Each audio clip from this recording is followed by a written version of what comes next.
thousands of people have mysteriously vanished in America's wilderness. Join us as we dive into the deep end of the unexplainable and try to piece together what happened. You are listening to Locations Unknown.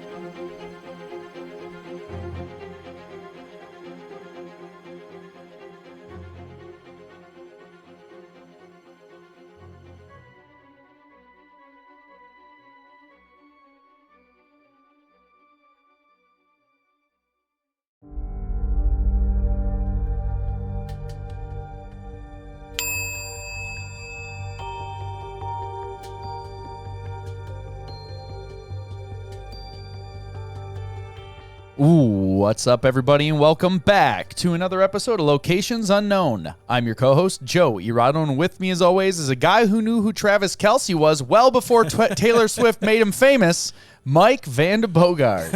Thank you, Joe, and thank you once again to all of our amazing listeners tuning in from all over the internet, from the various places you can listen to Locations Unknown. Just a couple quick updates here before we get going. I'd like to give some Patreon shout-outs to Jake Davis, Elizabeth Parker, and Shannon Armstrong. Thank you for supporting the show. Thank you, guys. If you want to call the show, leave us a voicemail. Anything is fair game. You can call 208-391-6913. Just remember, we may play it live on a show, so Most likely we'll play it live on the show. So just keep that in mind when you're calling in. If you want to support the show monetarily, you can visit our Patreon page. Sign up for exclusive Patreon-only episodes. We'll probably record something for that tonight after this. We have YouTube memberships, similar as Patreon.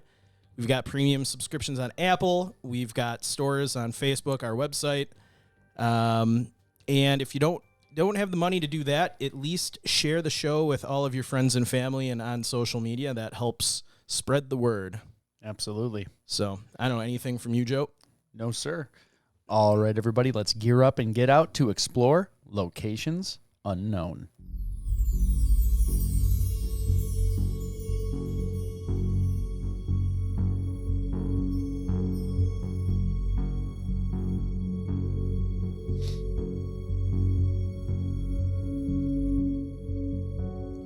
With over 52 million acres, the U.S. National Park System is home to some of the most breathtaking natural features on the planet.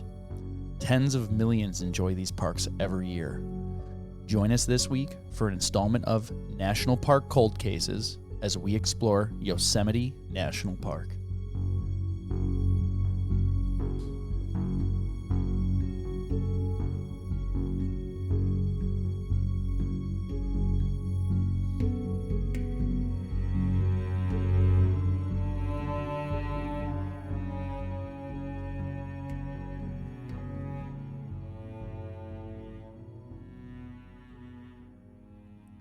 So Yosemite National Park, a.k.a. Yosemite National Park, is 1,169 square miles. That's larger than the U.S. state of Rhode Island. I think there's a lot of things that are larger than the state of Rhode Island, if we're being fair. It's a tiny state. Yes. It's located in California. It was established October 1st, 1890, and sees roughly 3.6 million visitors per year. And this was as of 2022. We're starting to get updated numbers that are before COVID. That's kind of nice. Let's see here. Let's go over a little habitation history of the area. I scanned over this briefly and saw all the curveballs you threw at me. Just probably for that one post I posted online that got real popular, huh? Yeah, that's what as soon as I read, I'm like, oh, he's getting me back. We should play that video for our patrons if they didn't see it. That'd be funny. Oh, yeah. So the history of people in Yosemite goes back thousands of years. American Indians traveled and used this area since the Ice Age glaciers receded, providing an environment for plants, animals, and people to survive. The indigenous natives of Yosemite called themselves the Awanichi, meaning dwellers, and Awani.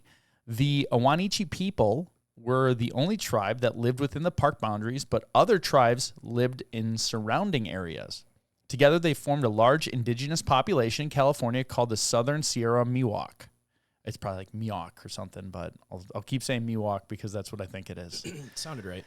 They are related to the Northern Paiute and Mono tribes. The other tribes like the Central Sierra Miwoks and the Yokuts, who both lived in the San Joaquin Valley in Central California, visited Yosemite to trade and intermarry.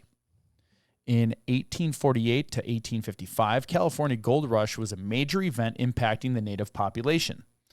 It drew more than 90,000 European Americans to the area in less than 2 years, causing competition for resources between gold miners and residents. About 70 years before the gold rush, the indigenous population was estimated to be around 300,000, quickly dropping to 150,000. I almost said 1,500. That would have been huge. And just 10 years later, only about 50,000 remained.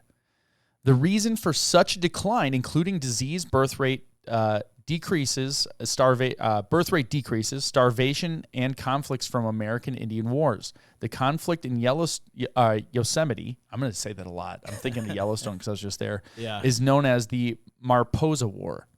It started in December of 1850 when California funded a state militia to drive Native people from the contested territory to suppress Native American resistance to the European American influx. Yeah, so pretty brutal recent history of the area. Kind of in line with how Native Americans were treated kind of across the country at that time. Yeah, absolutely. Sad. They're just paying people to root them out. Yeah. Okay. I will go on. You getting a little whine from your microphone? Maybe. I don't know. Sorry, we can Interesting. We'll cut this out. I wonder if it'll pick it up. Or maybe our just headphones are on too loud or something. I don't know. That's okay. So Yosemite is a Miwok word that translates to those who kill and was a term used by the Miwok people. These are fun facts about Yosemite. I got Joe all flustered there. You do? I'm like, did I break something? What's happening? I need to know what's going on. Yosemite Park was the U.S. government's first land area for preservation and protection. President Lincoln named Yosemite Valley and Mariposa Grove the country's first public preserve. The most luxurious hotel in Yosemite once served as a military hospital. The Horsetail Fall, comprising two streams on the east side of El Capitan, is a unique waterfall. This waterfall is famous for reflecting the setting sun's light during spring and then illuminating it as a torrent of liquid fire. I think we've showed pictures of that on here. The fire falls. It looks really cool. So, Ribbon Fall on the west side of El Capitan in Yosemite is El Capitan in Yosemite is the longest single drop waterfall in North America, but you can find this flow only in spring. Yosemite bid for the 1932 Winter Olympics, making them the only national park to take nature spot into action. And in 2014, Yosemite National Park was one of the 7 natural wonders of North America. It's pretty cool. That's some good facts. You weren't with us when we hiked it during COVID. No, I was recording it at right. Unexplained with William Shatner. Yeah. I wanted to go, so I didn't even get to meet Shatner, so it would have been better to go. Man. All right, we're going to go into the climate. Are you laughing at me? Never. So, all right, I'll give people a little context here. Not only just what you said before, but before Mike even got in the studio, a Windows update had gone through the computer and basically, did a normal Windows update thing. And then I couldn't log in. And when I got in to a different account, none of the settings were set up. It would taken me hours to undo this, and we would not have been able to record the episode. But luckily, we figured it out. But I'm still flustered from that whole event. And so if Mike throws me curveballs, I'm just done for.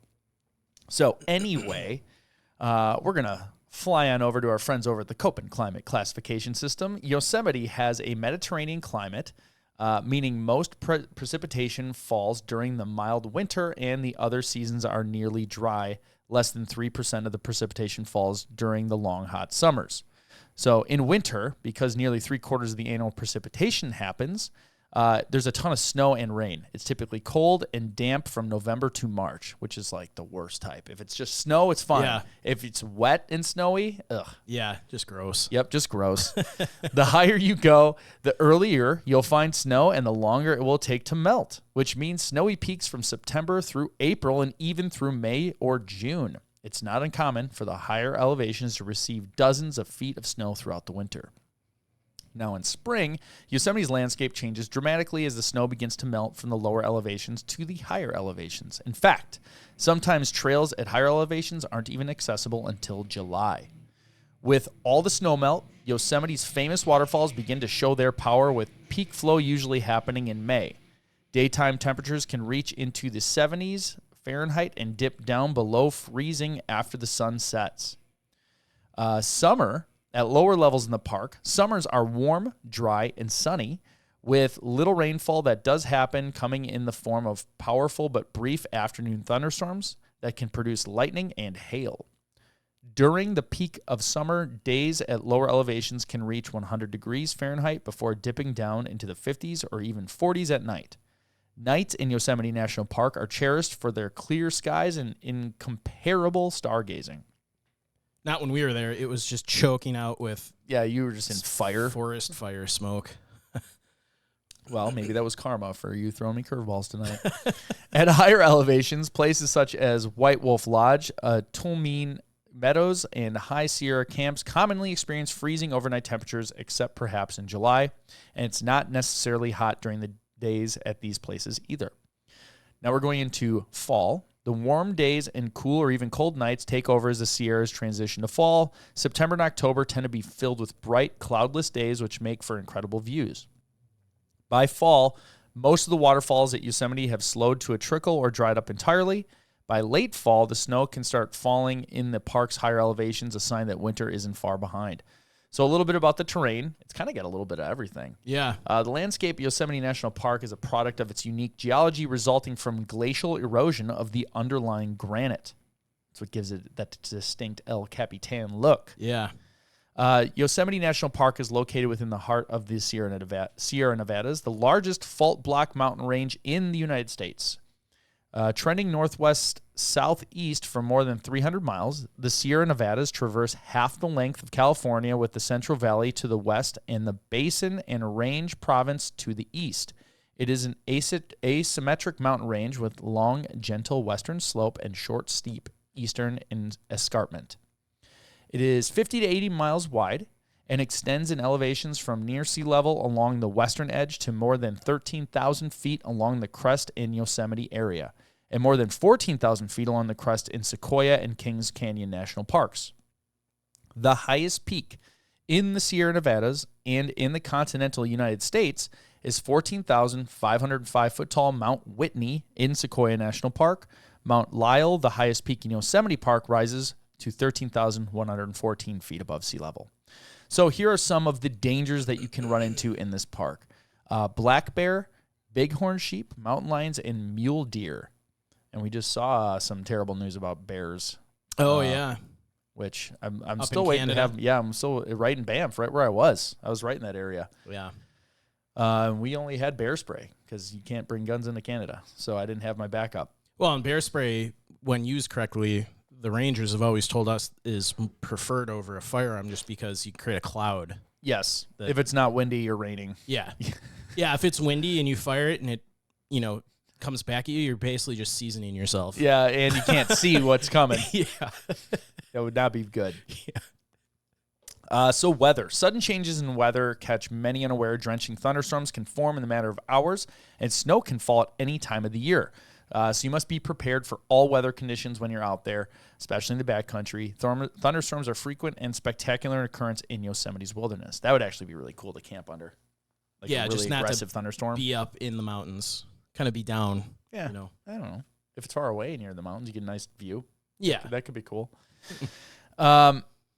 These summer storms often bring intense rain, hail, and lightning strikes, particularly in mid to late afternoon, but can occur anytime. Plan to be over passes and away from high open areas by noon. During a storm, you want to stay away from the peaks, particularly Half Dome. Ridges, caves, water, and open areas. Seek shelter in low forested areas, but avoid tall, solitary trees. By setting up camp in a safe location before lightning begins, you can enjoy the power and spectacle of a mountain thunderstorm without apprehension. I can't think of a worse place in the national park system than to be on Half Dome when a thunderstorm rolls in. I mean, it's... You are the lightning rod. Yeah, I mean, it's literally just flat granite at the top. Yeah. You're just done for. Early season snow. So even during spring and early summer, large areas of Yosemite may retain significant snow cover. After wet winters, winter conditions can exist at high elevations well into July. Traveling over snow can be hazardous, and excellent navigation skills combined with a compass and proper maps are a must. With a few exceptions, trails are not marked for winter.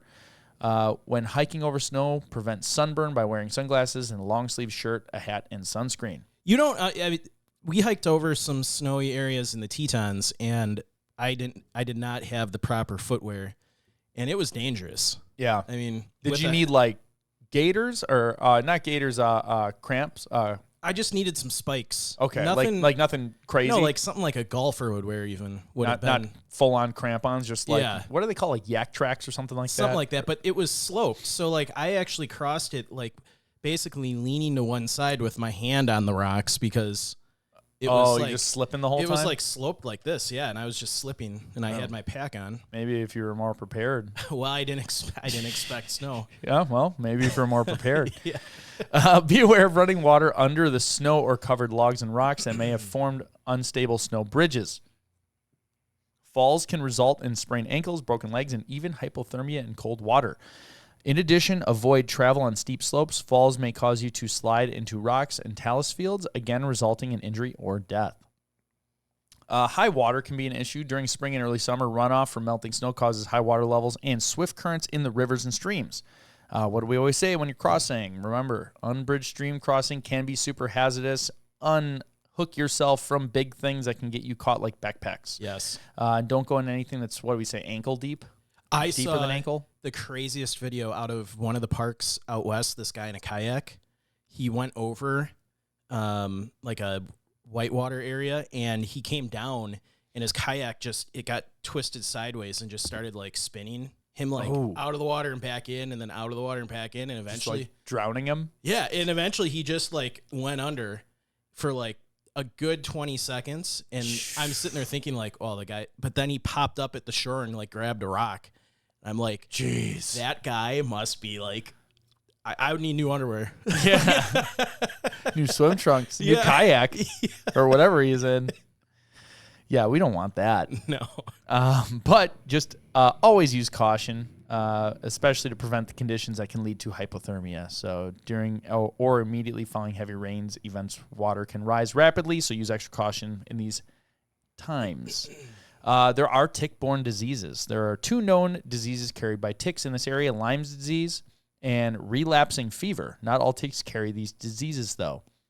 If you are bitten by a tick and later experience flu-like symptoms, contact your doctor and mention that you had a tick bite. If you are diagnosed as having Lyme disease or relapsing fever and you believe you got it in Yosemite, have your doctor contact the park sanitarian at 209-379-1033. Park sanitarian. I didn't even know that was a position. Yeah, I don't. What would they tell them, do you think? That you wouldn't know by just saying? Maybe they just want to track like locations of where people are getting Lyme disease, so they can kind of warn hikers like someone in this area got Lyme disease. Oh, so the park's tracking. I thought like maybe they'd be giving the doctor some information. I'm like, what are they going to tell him? No, I bet it's more the other way around, so they can track it. But I mean, I really don't know. That's just what I would assume. Okay. All right. Well, let's talk about Giardia now. It's an intestinal disease caused by Giardia lamblia, a waterborne protozoan. Giardia is carried by humans and some domestic and wild animals. All water or melted snow should be treated by boiling using an iodine or by using an iodine-based purifier or a Giardia-rated water filter. Associated symptoms include chronic diarrhea, abdominal cramps, bloating, fatigue, and loss of weight. This is what happened when I met Mike the first time. Those are the same side effects. Treatment by a physician is necessary to kill the organism. So, tips for hiking safely in Yosemite National Park. If it's your responsibility, be aware of potential dangers and to take steps necessary to minimize the chance that you'll become lost or injured. This is at every park. So, you let somebody know your itinerary and instruct them to contact emergency personnel if you are overdue. Stay on the trail in addition to causing severe erosion and damage to fragile habitat. Hiking off the trail increases the potential for injury or becoming lost. That is 100% the fact. Yes. They're going to go on trails first when they look for you. And if you're not there, that's when they're going to eventually get out to doing the other stuff. When hiking with a group, keep track of each other and wait at all trail junctions. Always carry extra food, water, rain gear, and warm clothing in case you have to spend the night unexpectedly. If you become ill or injured on the trail and are unable to hike, send someone in your party or a passing hiker for help. Write down and give the messenger your exact location, age, gender, height, weight, and a description of your illness, injury in order to ensure the appropriate emergency response. If you become disorientated or lost, attempt to fix your location using a map, compass, and landmarks. If you are unable to locate the trail, stay put. Use a mirror or reflective object to signal for any help. Any signal done in 3 times is a series. A series is a universal distress call. That's the same thing they always talk about if you're on like a stranded island, like 3 fires on the beach, like anything in 3s. Yeah. So, I mean, if you listen to all of our episodes, you'll notice a lot of these tips were probably not followed by the people that have gone missing. So they're very good tips to keep you alive and safe. Yeah, I think that's normally the situation is they're doing something like that or just happened to one time. So, all right, so let's talk about David. Yeah, so this is a cold case episode. So we got 3 cases here of people that are still missing, officially listed as cold cases with the National Park Service. And by themselves, we always say this, there's not really enough information to do a full episode on. Though I actually found a lot of information on David, more than I thought I would. You probably could do a full episode on him. I mean, the reality is we could do a full episode on all these. They would just be short. Yes. Which, but, now that I said it, people will be like, oh, do those. Yeah, we don't want to cheat the listeners by, giving them a short episode. So, first... start talking slower. First case is... You're listening to NPR. No. First case is David Paul Morrison. He went missing on May 25th of 1998. His remains have not been found. He was a male, age 28. He was 5'9". He was in the 150 to 160 pound range. He had brown hair, brown eyes. Last clothing or gear he was seen in, gray long-sleeved University of California Santa Cruz sweatshirt, a white T-shirt, black sweatpants or faded navy blue shorts, Nike Air sneakers, and a black, green, and yellow Osprey fanny pack. He was described as a fit and healthy, young adult, no real medical issues other than he had a birthmark on his right earlobe and a scar on the bridge of his nose. So those would be maybe some identifying features if you're out on the trail and someone said to keep an eye out for him.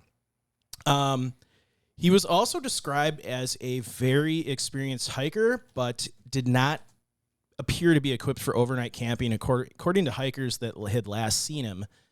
And weather was wet and cold at the time of his disappearance. I always call into question when someone's described as an experienced hiker, but then you find out they completely didn't bring the proper gear with them for their hike. It's kind of contradicting the statement, but from what I was able to find research-wise, he was an experienced hiker. So, kick off the timeline here.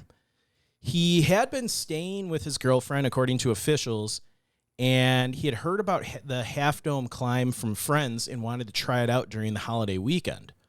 So, on May 24th of 1998, this was a Sunday, in the evening, I believe him and his girlfriend had spent the night at Curry Village. Now, Joe will probably pull a map up of Yosemite. We can go through these locations because that's a good idea, Mike. And a lot of these hikes, we were on when we went and hiked in Yosemite. So some of them are very, like the trail that he went missing on is a very heavily trafficked trail. The one to the chains. I mean, everyone in Yosemite wants to do the chain hike up Half Dome. So it's not like he wasn't running into people. I mean, I don't know how busy it was back in 1998, but even when we were there with all the forest fire smoke during COVID, it was still, very packed. That trail was busy. So it is now May 25th of 1998, which is a Monday, 5:30 a.m. He left his tent cabin at Curry Village for Half Dome early without a parka, hiking boots, or any other protection from rain or snow. Wearing tennis shoes, pants, a sweatshirt, and a small pack, he walked in rain along the mist trail past Vernal and Nevada Falls and through Little Yosemite Valley. The rain had started to turn to snow at higher elevations on the approach to Half Dome. So Joe's pulling up this now. I don't know if you could find Little Yosemite Valley, if that's easy to find. Well, I'll type it in and see what they say.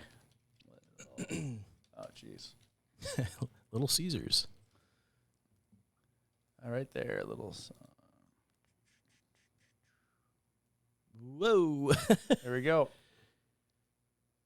So, I wasn't even in the national park. Jeez.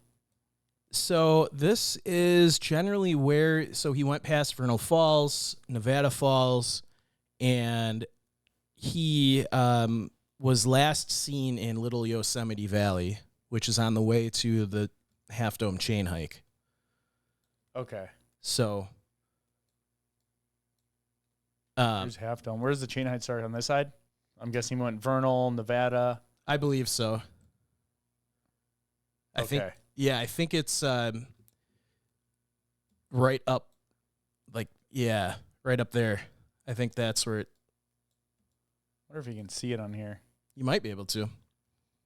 Isn't it just right up this slope? I'm pretty sure it is, yeah.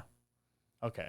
So, it is now same day, the 25th, and it's now 6:30 a.m. There were media reports that this was actually 7:15, but I found a search and rescue operations report that stated 6:30, so that's the time I'm going to go with.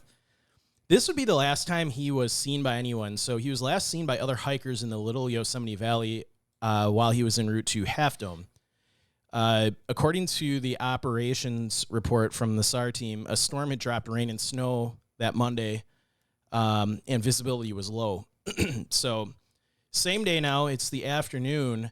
When he didn't return from his hike up Half Dome, his girlfriend reported him missing to the authorities. So let's move forward a day now. It's May 26th of 1998. It's a Tuesday. This is when the search kind of started. So a team of 75 searchers were looking for David, assisted by 5 dog teams and a California Highway Patrol helicopter. They were focused primarily on the Half Dome Trail.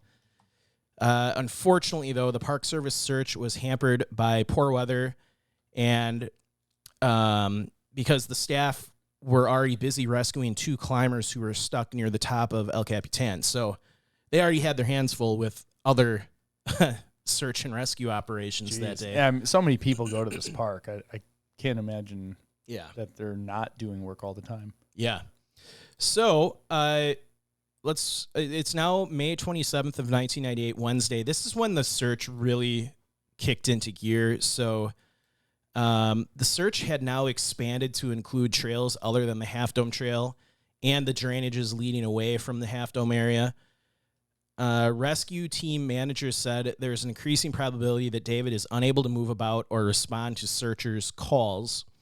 So it's now May 28th of 1998, so this would be Thursday. The search again expanded to even more areas outside of the primary Half Dome trails. Teams from the previous day's search were assigned to the field first. Now, on Thursday, they actually got a break in the search for him. Search crews discovered 6 tracks on Thursday that matched the treads of the types of shoes worn by David. The tracks were found at the base of the Half Dome ascent, which, like we said, is a sharp granite slope, usually climbed with the help of cables. But park managers had not yet raised the cables because of the snow on the trail. David would have needed special equipment and mountaineering experience to have attempted the climb without the cables. And searchers weren't even sure what direction he went. The footprints appeared to leave the trail. According to someone in the Park Service, he was known to, this was a quote, he was known to take chances and leave the trail, Yosemite spokeswoman Christine Cowles said. He may have fallen or injured himself and couldn't respond to the helicopters. It's unusual that we could find no trace of him at all. And to make it even more difficult for the searchers, investigators were still trying to determine whether the tracks were even made during the time Morrison was thought to be hiking in the area. They wanted to know that because the search would then focus on the area between Mount Broderick and Lost Lake in Little Yosemite Valley. But unfortunately, the theme through this search was weather, and heavy rain and snow hampered the search again later in the day, and high winds also hampered the ability to get helicopters in the air. So, Did you do this hike up to Half Dome? no, we didn't go all the way up. Okay. We hiked up to the area where your feet hurt? Was it too hard? we hiked up to the spot that that guy started his free climb from. Oh, okay. That was amazing. You can walk, see where he actually walk right up to the bottom and then just stare up, and then like this guy climbed to the top of that with nothing but his hands and feet. Yeah, no, thank you. No, Never. thank you. Just no. I'm not. If you ever, I'm a little insane. yeah, I'm not clinically insane. yeah. If you ever do get to Yosemite, though, I recommend everyone finding the spot where he started his free climb. Just because Alex Honnold, right? That's what you're talking about? Yeah, just because there was a documentary on it, which was super cool. If you get a chance, watch his documentary. Yeah. But it's such an amazing feat of human ability that someone was able to do that in the pretty quickly too. So I recommend that. Kind of off topic here, but No, it's good information. so it is now May 29th, 1998, which is Friday. Again, weather was hampering the search as 4 inches of fresh snow had fallen. Here is a bit of a report that I found from the China Lake Mountain Rescue Group. So this is right out of the report. They wrote, "Our assignment was to fly to the shoulder of Half Dome and search the slopes coming off the shoulder. The helicopters came in to transport people, but at 11:30, the clouds had rolled in and made landing on the shoulder of the Half Dome unfeasible. We started hiking up Half Dome Trail at 12. At around 12:30, we got word that a dog handler had fallen around the shoulder of Half Dome and strained his back. A couple of the searchers hiked to his location to assess the situation. We all regrouped just below the shoulder of Half Dome around 1300 hours and waited to see if a carryout would be required or if a helicopter or horse would be made available for the evacuation. By 1400 hours, it was decided that we would continue with our search assignment and that 2 rangers and the 4 members of the Tehachapi would assist the dog handler to the landing zone for the helicopter evacuation. I just kind of glazed over what you just said. Yeah. Just mumble it away. 2 other dog handlers and their dogs searched down the slopes ahead of us, and after they gave the okay, we began our search down the slope. The 4 observers from the China Lake Mountain Rescue Group flew most of Thursday, but only 2 were used on Friday.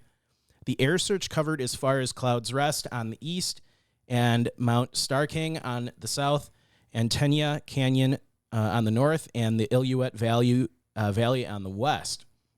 The searching was done as low and as slow as the winds would allow.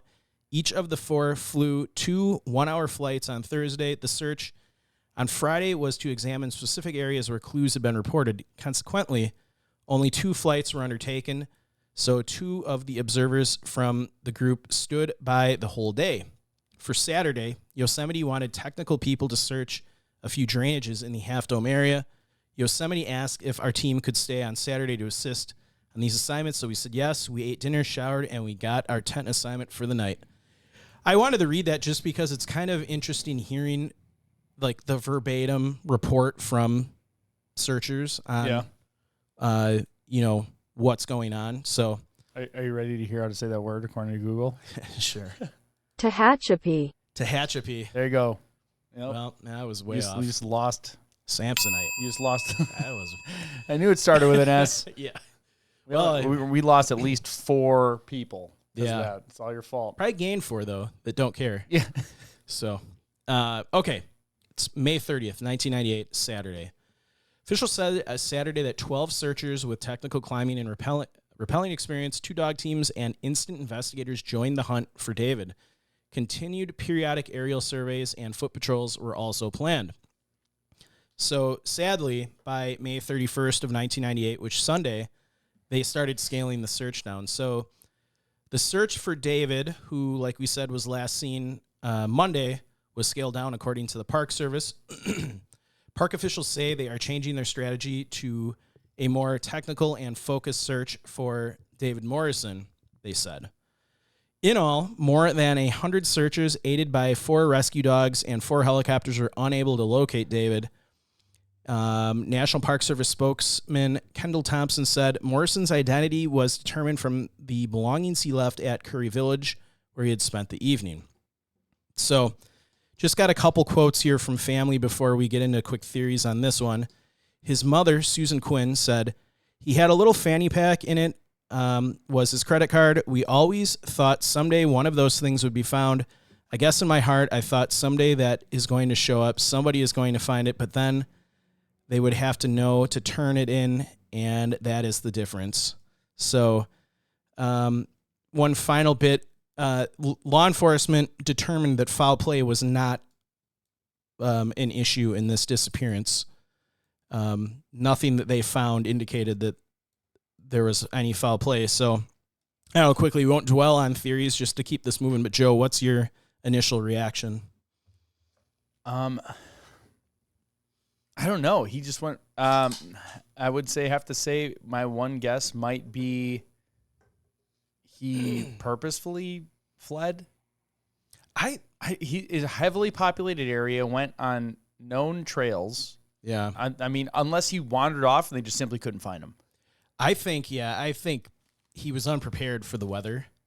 And yeah, that's true. The weather sounded just miserable that whole week. And I think maybe he got lost. Remember, it said it was low visibility, and he didn't. It didn't sound like he had any kind of map or compass or anything with him. Okay. So yeah. Perhaps in the low visibility, he got turned around and walked out of the search area, and just never was found. And we always talk about the PIO from Joshua Tree talking to us about how things can get moved around in heavy rains and snows and melt and yeah.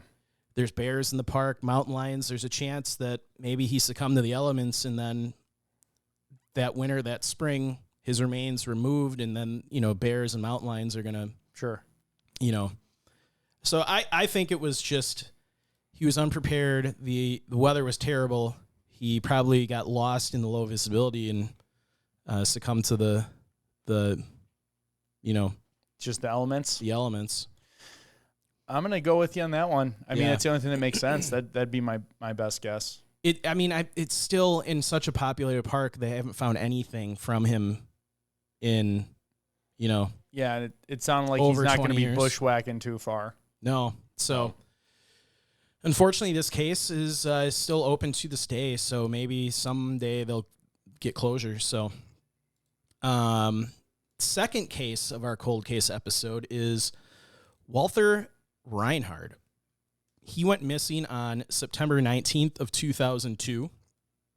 A lot of articles I read stated September 30th, 2002. That was when his car was found. He was last seen, or he was last heard from on the 19th. That's when he started his hike. So you need to do more research. You clearly don't do enough when you're correcting news sources. Yeah. So his remains have not been found. He was male, age 66, 5'8", 145 pounds. This guy was prepared. At least he knew his stuff. Oh, he was an ex-Marine. Okay. We'll get into that. So possible gear he was in. Well, he had gray and brown hair, which was thinning. He was possibly wearing a gray felt alpine hat, as in the image of Reinhard, and leather hiking boots, and a large fanny pack. According to his family, he was in terrific physical shape. He had no medical issues and was not on any medications. He was a retired Marine that lived in Arizona. He was a member of the Elite Force Reconnaissance Squad and served 2 combat tours in Vietnam. Jeez. So very highly trained in survival. And he hiked, very experienced in the wilderness. He hiked up to 24 miles twice a week.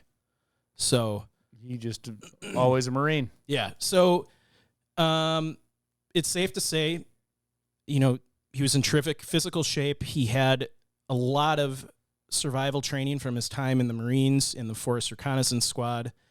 And I don't know that if he had experience in this location, but he hiked a lot. I mean, 24 miles twice a week is more than probably 99.9% of the people in the country ever do. Yeah, it's more than I do. Yeah. So our timeline here starts in August of 2002. So Walther drove to Montana from Arizona on the start of a extended vacation. He drove to Bend, Oregon, where he met up with his hiking club. Oregon. You said Oregon. Oregon. Yeah. That's early getting yelled at. Yeah. Oregon. So September 16th, 2002, Reinhardt dropped off a friend at the airport in Bend, then got in his car and headed south to the next stop on his vacation, Yosemite National Park. On September 17th of 2002, according to family, he had arrived at Yosemite on the 17th at 4:11 p.m. and filled up his car. The family knows this because one of his cousins was tracking his credit card purchases after he went missing. His final planned stop on his vacation after he was done in Yosemite was Las Vegas. So it is now September 19th of 2002, which is a Thursday, about 9 a.m. He was last seen in Yosemite National Park and was believed to have started a hike at the White Wolf Trailhead. A park employee who was closing down the lodge in the White Wolf area is believed to be the last person to have seen him at about 9 a.m. Kevin Reinhardt said, he remembered a fellow with a German alpine hat asking directions that morning to a lake a few miles up the trail. This was also the last day that his credit card was used, where he used it to check into a motel in the area. Did it say where he was intending to go, or just the White Wolf Trailhead? And we're not even sure. That's just where he was last seen, and they believed that's where he was going to start his hike. All right. Well, I'll go White Wolf to here and just see this. At least get the start of it. Yeah. Let's see what this looks like. What kind of elevation gain? This one's 15 miles if you're going to Smith Meadow. Yeah. 2,171 feet. So it's over not, 15 miles. That's not bad. Yeah, that's no joke. If you're starting that at night, don't. Yeah. I mean, that it's not crazy, at least when it starts. Let's see where it gets the rest of that 1,200 or 1,700. It must just be like... It's pretty flat in the beginning. You're right at the end. Yeah, first 2 miles is only 53 feet. For those listening, Joe has All Trails up, and we're kind of tracing the trail that he would have hiked. And if anyone works at All Trails and is listening, we really would love if you sponsored the show. They're like, why would we do it? You're doing it for us all the time. Yeah. But we'll talk about it more. We'll start blurring you out. Nobody pay for All Trails Plus until we get sponsored.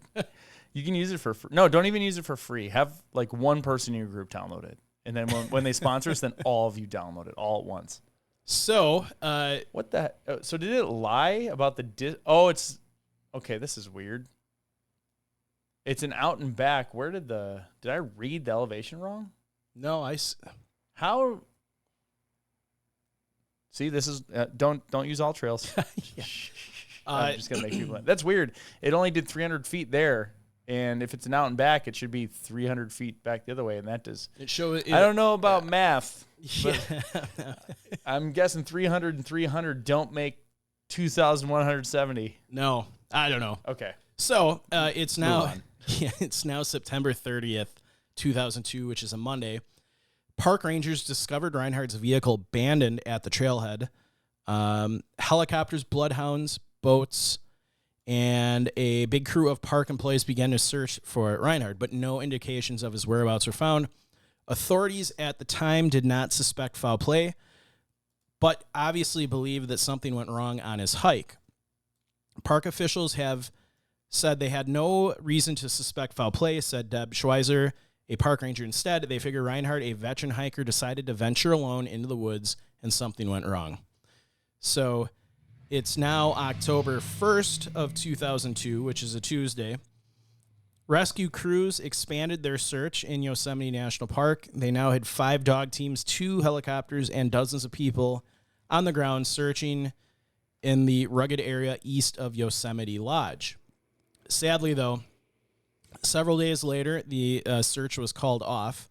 So the active search was called off last week, according to the Park Service. Park employees and volunteers searched all the trails within a 150-mile radius of the White Wolf Trailhead. They have calculated that there is a 97% probability that he is nowhere they've looked so far. Now, this is a quote. "It's a wilderness area. It's extremely rugged, and there are some cliffs that couldn't be searched for safety reasons," Schweizer said. "We're appealing to anyone who might have bumped into him to let us know where he was headed. What we're needing right now are some leads." So the Sons and a large number of park employees volunteering their time had continued to look for him after the search was concluded. They also were joined by a team of 28 Marines from the Mountain Warfare Training Center in Bridgeport, California. One of his sons said. He was quoted, "We'll stay here until they leave." He said, "Hopefully by then we'll have some resolution to this." So that's kind of cool. The Marines came out to help search for, one of their fellow veterans. Absolutely. And probably doubled as a training exercise for them as well, because that's some pretty rugged terrain. So before we wrap up this case, I've just got some quotes from family and officials at the time in 2002. So Reinhardt's sons long ago joined the hunt and haven't given up. They said with each passing day, the possibility their father might be found alive slips further off the charts. Even so, they're pressing ahead, hoping that somehow he found shelter from the 3 storms that have poured rain, hail, and snow on the park in recent weeks, and somehow found food and water. They went on to quote, "We know it's slight. We know we're maybe grasping at straws, but we're hoping," said Kevin Reinhard, who's age 32 at the time. "It's not probable, but it's possible that he's alive. It would be a miracle, but that's what we're hoping for." The Sons would go on to say they suspect that his father, who was expected to depart the park that day, might have decided to stay longer once he hit the trail. He might have opted for a longer route, perhaps to distant Smith Peak, which has some stunning views of the park. Reinhardt's cousin said, "Walter loves the hike, but he would not wander off trails in an area with which he was not familiar, and they figured he would drive across the park en route to his final vacation stop, Las Vegas." His cousin continued, "As a Marine with 2 tours of duty and training in survival, he would come out on his fingernails. That is, if he could. We come back to the original thought, was there any foul play involved? Park rangers say they see no indication of that. In fact, search crews see no indication of Reinhardt. We really don't know what went on, but we know something must be seriously wrong." So, what's your quick gut reaction to this case? I'd say quick gut reaction is he went off trail and something happened or he got lost. My guess, yeah, I mean, this guy was experienced. I'm guessing he went off trail and an accident happened. Yeah. And he just, being how fit he was and experienced, he probably covered a lot of ground. Yeah. If he was traveling light. And I'm guessing, yeah, you went off trail and slipped, fell, maybe broke something, or ended up in a ravine or, a canyon somewhere where they couldn't search. And sadly, that's probably what happened to him. The weather, it sounds like all these cases, the weather's been terrible. Yeah, that's the most plausible. And, I mean, we didn't do an off the deep end for the last one. I'd say the off the deep end in this one, I just think of like movies like Shooter. Oh, yeah. Like he just disappears himself because he's a Marine and he's actually like in some, like running from somebody or like he was in some secret mission in Nam and now he has to hide. Yeah. Yeah, I mean, it's off the deep end. He's like a Jason Bourne type. Exactly. Yeah. And like all of his crew keep disappearing and he's gonna solve what happened, but he's got to fake his own disappearance until he can. Yeah. That's my off the deep end. Off the deep end. I like that. I think grounded in reality theory is, off trail. Maybe because of his... How old was he again? 66. So, yeah, I mean, he's not old. He's not old, but he's getting older. And, I mean, I'm almost 40, and I still, like, kind of have, like, denial about what I can't do anymore with my body. So I can't imagine if you're a Marine and you're doing that. I'm sure he was in phenomenal shape, but he's obviously not doing what he could. Maybe he's trying things he shouldn't have and got hurt. Yeah, I think that's probably the most likely scenario. Because I feel like that would happen to me, even though I try not to do dumb things, but I Yeah. could imagine as I get older and can't do some of the things, I'll be like, but I used to be able to climb this mountain. Well, yeah, and factor in then the weather.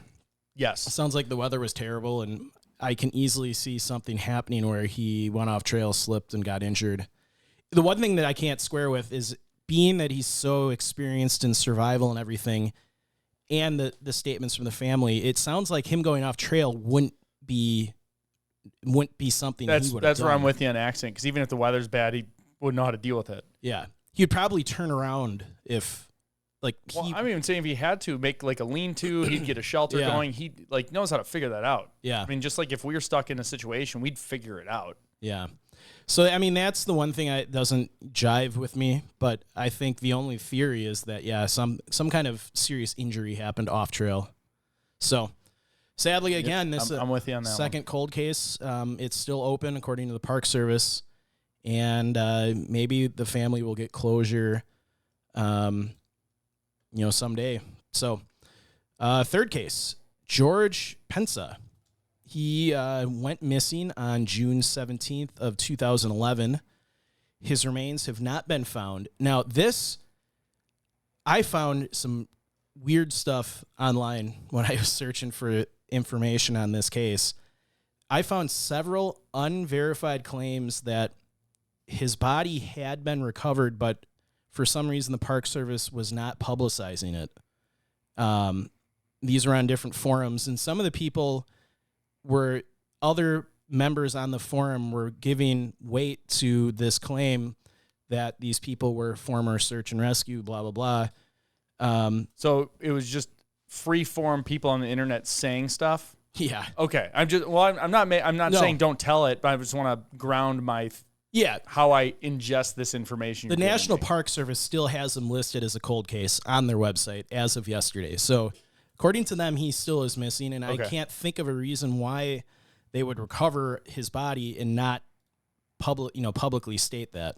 Yeah, not tell everybody. Yeah, it makes no sense to me. But I just wanted to state that if people on their own go searching for information on this, you may come across some forums where people are claiming that his remains have been found. So according to the officials, they have not. He was age 30 at the time, 5'10". He was 230 to 240 pounds. He had brown hair, blue eyes. Clothing he was last seen in, he was carrying a cloth bag with little food and water. He had gray sweatpants with white stripes, black T-shirt, or a tank top with a D&B logo across the chest. And he had sneakers or tennis shoes. DNB or Dave Matthews Band or No. drums and bass? D and ampersand B. Oh, okay. Yeah, whatever. I don't know what I just have drums and bass. drums and bass. I love that music. And yeah, he was in tennis shoes that were gray/bluish color. Other than that, we don't have a lot of information on his personality, medical issues. He was from Hawthorne, California, so we do know that. This, out of the three cases, is the thinnest in information that I could find, unfortunately. But so the timeline for his disappearance starts June 17th of 2011, which is Friday. George went hiking at the Upper Yosemite Falls with his church group of 80 people, of which 20 people were walking the Upper Yosemite Fall Trail that day. Holy cow. Let me shift the camera here because Yeah. that is a gnarly, Yeah. that's super gnarly. It's, we did that trail. You did? Yeah, it's not as bad as this makes it look. I don't know. It looks pretty switchbacky. You're doing 2,800 feet in 3 miles? Is it a loop? Well, it appears to. No, it's out No, back. out back. So maybe You did a different one then. We did a different one. This is 4.6 miles, 3,000 feet. Yeah, I would have pretty. felt that. That's pretty gnarly. You're like, it's Especially- not that, but I'm like, that seems pretty bad. Especially in the forest fire smoke. Yeah, That would be killer. No, so we did one that was a loop. yeah. You're a liar. So, like we said, he was hiking with about 20 people from his church group. The group separated at the top, with the hikers going back down at their own pace. Everyone in the group thought that George most likely fell behind but they assumed that he'd be back at the Yosemite Valley floor. Sadly, he was never seen after this point again. So he made it up to the top and then fell behind when everyone was starting to come down. And again, I don't know why, group of 20 people, like, that's a lot of people. Don't split up. Like, I wouldn't, if that were me, I wouldn't let anyone fall behind. Like, maybe take one of the more conditioned, experienced hikers and put them at the end of the group line of people, Yeah, you can very easily spare people. You'll find somebody in that group who's willing to go at whatever pace he's going at. Yeah, and just stick him at the back and be like, hey, can you just bring up the caboose of this train of people and make sure no one gets behind you? Yeah, and make sure no one disappears. I mean, that's what I would do, especially if I had a bunch of inexperienced people hiking with me, but that's just me. So that's why you're the host of this show, let's be honest. So like we said, his friends assumed that he'd be back in the valley, but he wasn't, never seen again. And for once, weather conditions at this time were described as mild with overnight temperatures in the upper 40s. So definitely weather you could survive in if it's not raining or snowing. Yeah. Upper 40s is cold, but if you're not wet, it's survivable. So it's now, let's see, it's June 17th still. It's Friday, 9 p.m. This is when George was reported missing by his friends he was hiking with earlier in the day. A limited search actually was started that evening that he was reported missing, but a full-scale search and rescue operation didn't get initiated until the next day, June 18th, which is a Saturday morning. So around 105 search and rescue personnel from around the state were deployed. Helicopters and 6 search dogs, including Yosemite National Park Search and Rescue, Inyo County, Mono County, Mariposa County, Marin County, Fresno County, China Lake, Los Angeles County, Nevada County, Sierra Madre, Yosemite Search and Rescue Dog Teams, Sequoia and Kings Canyon National Parks, and California Explorer Search and Rescue. So they got a ton of people out there in less than 24 hours, which is pretty impressive. I'm trying to find pictures from around the time frame. Yeah. So sadly, like we said, the search really kicked off in full on June 18th. And sadly, it was scaled back June 23rd of 2011. So at that time, search efforts transitioned to a limited continuous search after over a week of intensive searching. And park rangers never found any clues to George's whereabouts. And there's not a ton of information on his disappearance out there. So this one is another... These are June 28th. When did you say they stopped the search? June 23rd. They scaled it back. That's all. I guess I passed it up. I wish they had the dates on the... I guess I can scroll through them once I get... Now that I'm here. There's dates. There's June 12th. Well, there was. I was going in and out. So what's the day he went missing on? Let's see here. The 17th? 17th. All right, there's a gap. So this is the 12th. Couple days after that. It's June 22nd was Yeah. the first one since So then. search was still going on for this picture. But you can see the weather's great. Weather's great. I mean, I guess it could have rained a few days ago, but this is pictures from this trail. Yeah. Now we're in June 28th. So, man, this one is more puzzling to me than the first two just because it seems like the weather was fine. And the group size. And a large group.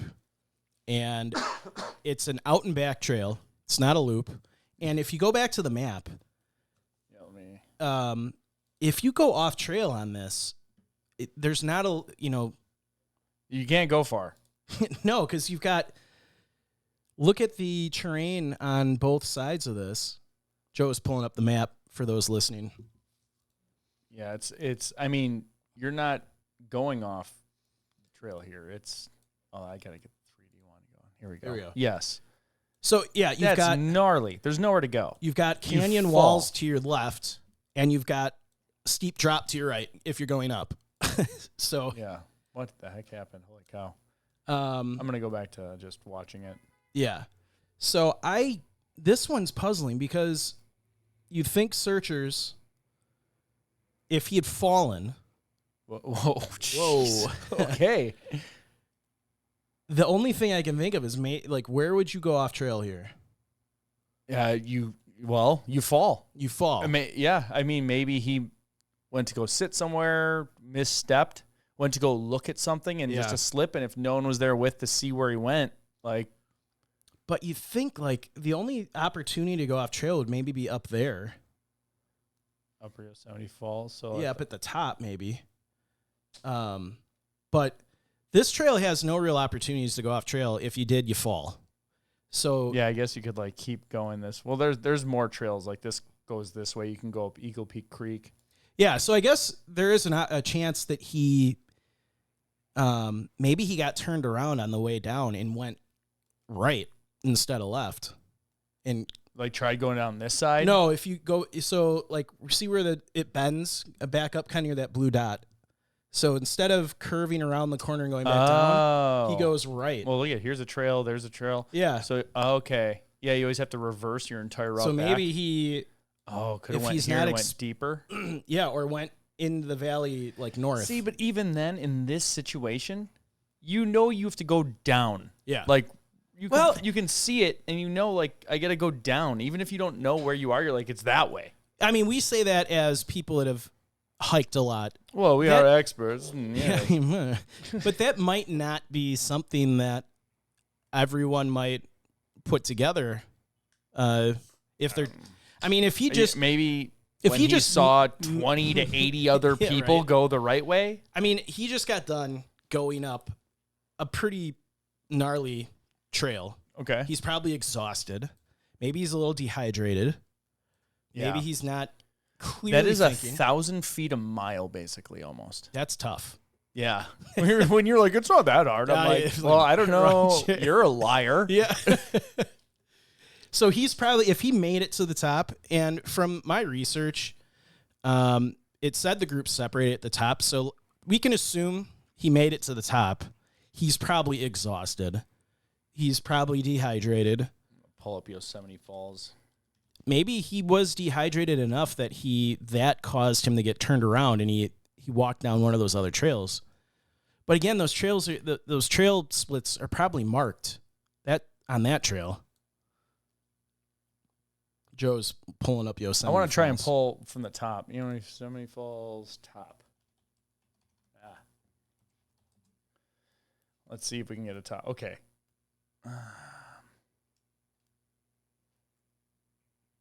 There's a couple. I'm just trying to I wish no one's gonna take a picture of what I want to see. I know, right? Looking towards the we'll trail. We'll just have to do it. Yeah, we'll have to I guess we just gotta go there.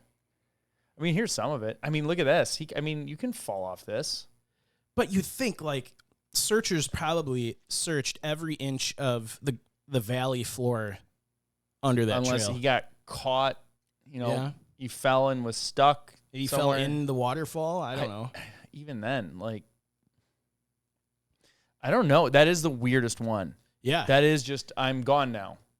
I think he was dehydrated enough that he was starting to get impaired, and he made a poor navigation decision. I like when you get stuck on a theory and everything always is he's dehydrated. Let's just say that no matter what, that's what happened. I mean, what else could be? I think there was an accident. No one saw it. Yeah, maybe. That's what I think. And they just couldn't find the remains. Yeah, probably because he was dehydrated. Just like you said. Yeah. I don't know. That's so many people. Yeah. This is what's crazy. So we always talk about the best thing you can do. And then there'll be instantly a story be well, he did have all the things. Yeah, and 20 people with him. Yeah, he had 80 people plus families knew the itinerary. It was a short day. They were all together except for 1 second and gone. Yeah. Just out. Yeah, so that out of the three, that one is the one I'm having the hardest time coming up with a theory. That's why I just said dehydration, poor impaired judgment. I'm with you on that one.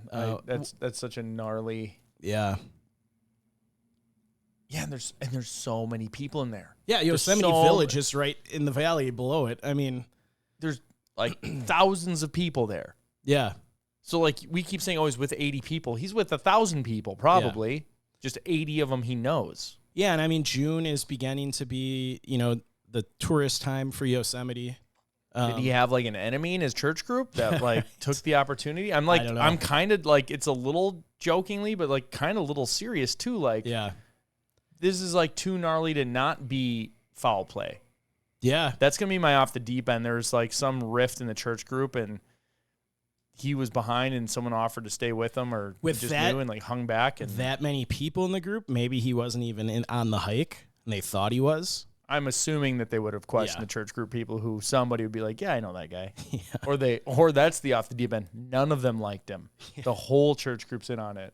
I don't know. This one is very puzzling because the weather was good, lots of people. Obviously, we don't know his experience level, but I don't even think it matters yeah. for this because he was around so many people. It's why the heck is he gone? And they searched a 150-mile radius, I believe. Did I say it? Was that this case? Or that might have been the last case. Not so. That was not this one. Yep, you're a liar. I can't. Do more research, Mike. We can be safe to assume with the massive search and rescue operation they had out there, they probably did search all the surrounding trails that connected to this. Yeah. And had his picture out there for everyone to see, you know, the thousands of other people that were out there. Like, that's what's wild. That's probably one of the most populated areas that we've done a case so far where someone's gone missing. Yeah. Like, because this is one of the most popular parks with the best weather based on those pictures we were seeing in one of the more popular areas of that park. Yeah, this is That's a puzzling wild. one. I got nothing. I got nothing else. Yeah, That's all my theories plus the off the deep end one. So yeah. Well, that was a good 3 cases. Like it. Well, thanks again for tuning into our show. We appreciate all of you for listening and sharing locations unknown with your friends and family. Be sure to like and follow us on Facebook, Instagram, and Twitter. Oh, and YouTube, where you can find the videos of each episode. Also, if you'd like to support the show monetarily, please visit our website or Facebook store to buy some cool, sweet swag. And subscribe, if you can, to our Patron accounts on YouTube and on Apple subscriptions. And if you are a Patron subscriber and you have a Spotify account, you can link them. So you can do the paid episodes on Spotify as well. And you also get access to extra additional shows, and we got to still schedule our Zoom call. yes. We got to do a trial to figure out how to work it with all this stuff, and then we'll schedule that one. But those are a lot of fun, actually. It's just every patron's invited. This will be the biggest one we've sent an invite out to, and we just kind of open it up. We talk about anything, like personal stuff, like what we love most about doing the show. It's just free for all. And they were always great when we were real early. We only had like 8 people on. Yeah, they were so much fun. I got to learn a lot about some of our listeners. It was a good time. And if you don't want to actually join the call, you can still send in. You can still join and chat. You don't have to turn your camera on or even your audio on. You can just send questions in the chat. Yep, you don't have to be seen. We don't force that or anything. Yeah. So, and lastly, when enjoying the beauty of nature, whether backpacking, camping, or simply taking a walk, always remember to leave no trace. Thanks, and we will see you all next time.